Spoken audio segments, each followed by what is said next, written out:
when we're dealing with a flat image, or a multiplanar image as I would call it, that is layers in the image under conditions of movement, we're dealing with a tradition of art that actually has a kind of technological grasp on the world.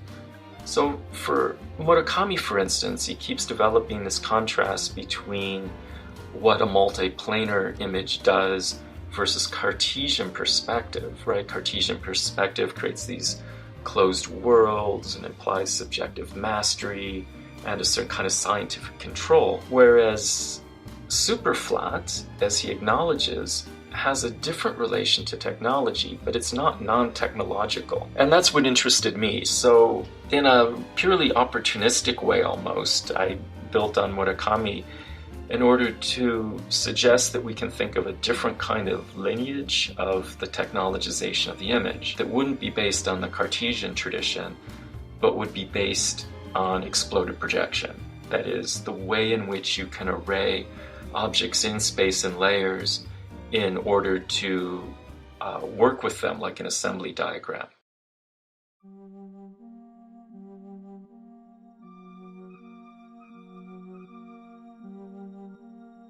Unlike Miyazaki Hayao, Anno Hideaki takes the notion of animatism not to be so much a form of resistance to a technological world, but as the realization of a new kind of technological world. And Anno Hideaki's a little bit ambivalent. Like, sometimes he plays with this new technological world as if it's a dystopia.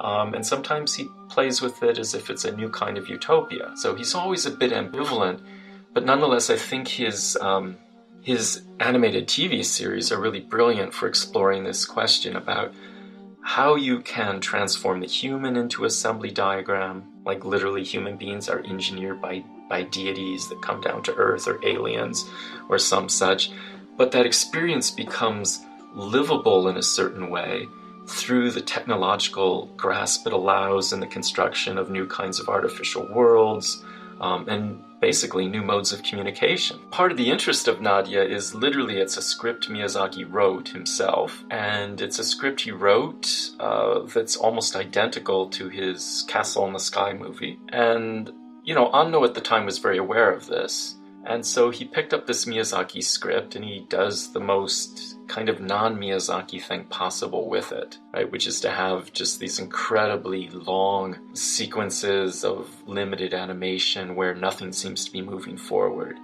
right? So he's constantly undermining all of the forward movement that the Miyazaki script implies. You know, for someone like Miyazaki, who I feel is very Heideggerian, he's doing something similar to Heidegger in that he's always trying to hold a certain kind of technology under erasure. He's like, it's as if it's there, but it cannot be there, right? He's constantly playing, for instance, his opposition to cinematic movement or this form of cinematism. It's as if you can never get rid of it, but you're kind of holding it under erasure by doing something else. So that's the new relation to technology. So for Miyazaki, animatism becomes this different kind of worldview, different way of doing things, but at the same time it's always posed against this other form of movement. But when you get to Anno, suddenly he doesn't even care about that other kind of movement at all. He doesn't need to hold anything under erasure. He just picks up animatism and runs with it. And so what's interesting to me about this, and I think this is where we open up animation into its media mix, into video games and all these other forms, is now you see a form that really doesn't need to oppose another form, but has a certain kind of autonomy, and yet has a different technological lineage. So for instance, if we think about what it means in terms of screens, Anno will connect, say, the screen all the way back to these orthogonic perspective problems, right? Like the assembly diagram. That's how he thinks visually. So images are always something you can touch, enter into, but it's not a world in the sense of being enclosed in a world. It's a world you can just take apart and put back together in different ways. In effect, what it is, it's non-Cartesian without even wanting a relation to Cartesianism. And, I mean, well, there's two ways to put it that I think are interesting. One that will tell you, for instance, if you want to understand video games and how they work on screens, you have to go back to the Renaissance.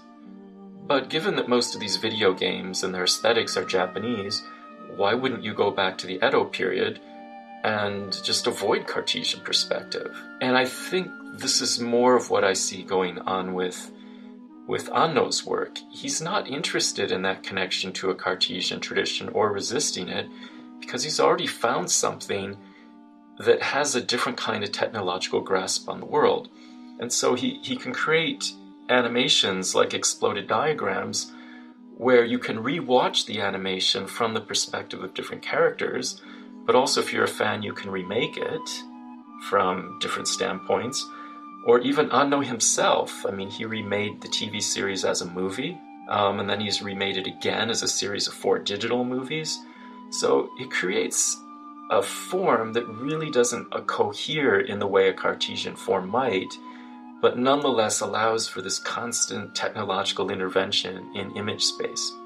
Writing a book like this, I did not want to end up with a binary structure of Miyazaki versus Anno, or full animation versus limited animation, because one of the points of the book was to say, okay, there's different lineages in Japan, and they need to be looked at as lineages, not just as one giant anime thing, but for a different lineage of working through the aesthetics and the technical implications of images.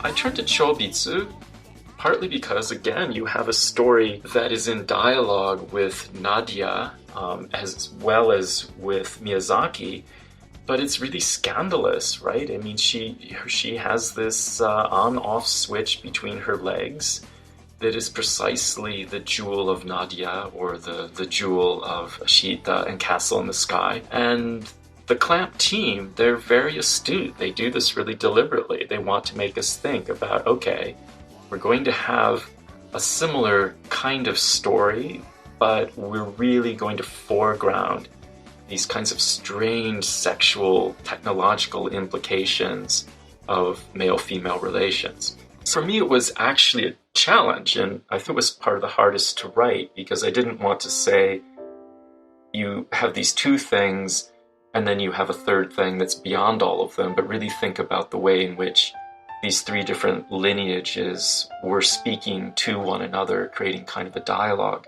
For Anno, for instance, you already see in Nadia and Evangelion the sense that his way of using animatism results in little tiny worlds. Every character is kind of lost in their own self-formation. They're trying to create themselves through these minimalized technologies around them.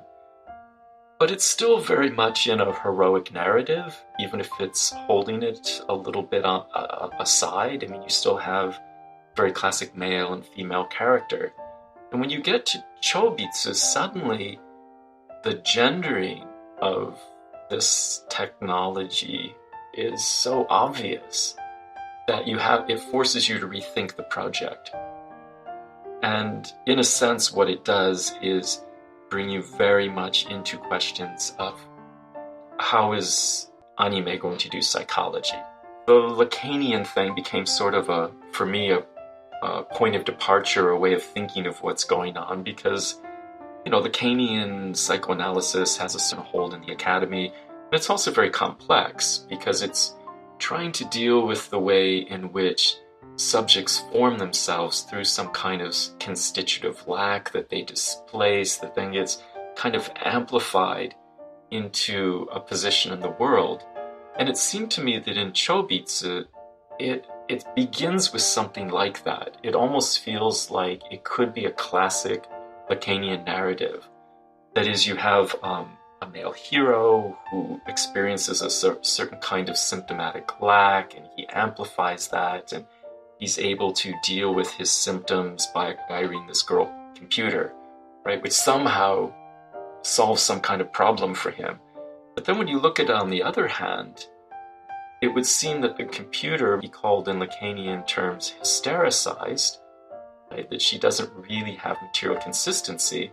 But that's where the Lacanian scenario breaks down, because suddenly this girl computer is not just behaving in a hysterical manner. She's introducing something very different psychologically. And what was interesting to me about this is you start to get out of depth psychology, right? So you have a kind of computerized psychology, this entity that actually has feelings, is operative in the world, but it's never based on some kind of constitutive lack. It's not like they're missing something. So the way in which desire functions is much more radical and kind of crazy in a way. It's something that the Clamp team does well because of the lineage they came out of. They came out of Komiketo.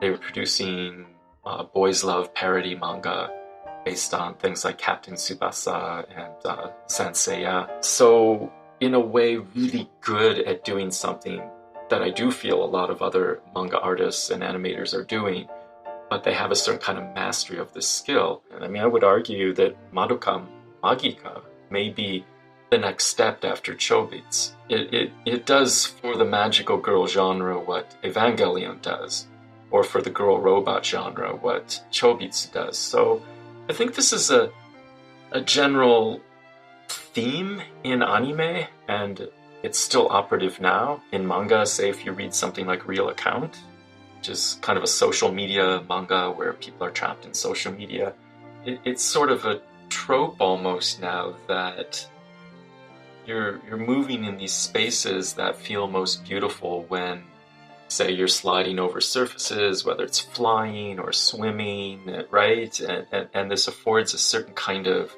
heightened aesthetic appeal. But there's always this uncanny moment where it feels like a moment of depth emerges. But when the depth emerges, it doesn't become a psychological depth that explains the characters. What it does is it opens up another world or another dimension. And you can either read the story from a different angle or rewrite it from a different perspective, or actually just literally go in another direction. That was kind of interesting me in Chobits. It's the same thing. Like when you get these moments where it feels like depth will happen, they don't operate as a truth. They operate as a shifter to allow you to transform your relation to the story.